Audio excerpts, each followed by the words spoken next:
Lord mayor হয়েছেন Leicester সিটিতে।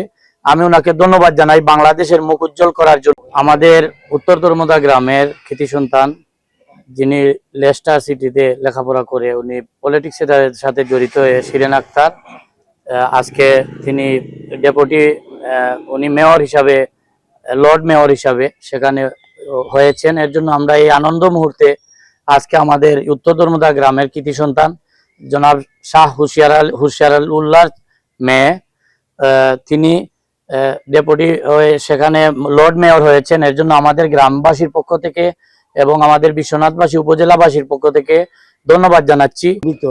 যে আমাদের মেয়েরা আজ ইংল্যান্ডের মাটিতে গিয়ে তারা লর্ড মেয়র হয়েছে, একটি আনন্দের এবং গৌরবর। আমি আমার দেশে অনুভূতি প্রকাশ করতাম পারলাম না।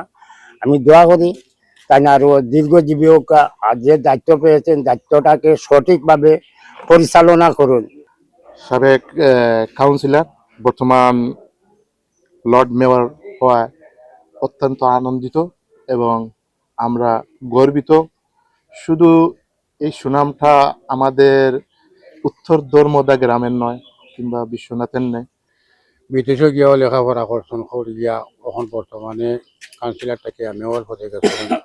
আমরা বিশ্বনাথ উপজেলাবাসী চেস্টার সিটির লর্ড মেয়র নিযুক্ত হয়েছে।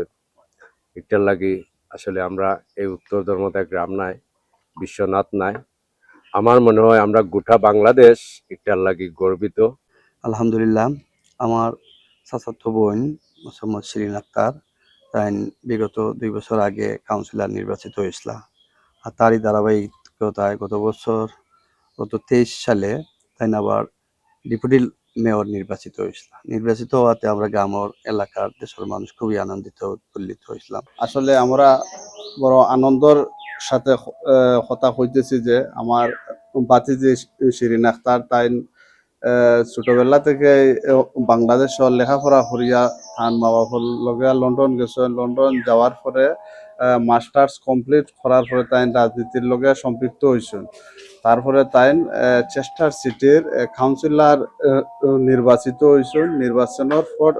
নির্বাচিত হওয়ার পরে এখন তাই চেস্টার সিটির লর্ড মেয়র হয়েছেন। আমরা খুশিতে আনন্দিত হইয়া গ্রাম এবং এলাকার মানুষ একত্রিত হয়ে আমরা মিষ্টিমুখ করছি। আর আমরা আশা করব আমার বাচ্চাজি যেন আগামী দিনে সুন্দরভাবে থান দায়িত্ব পালন করেন, এই আশা প্রত্যাশা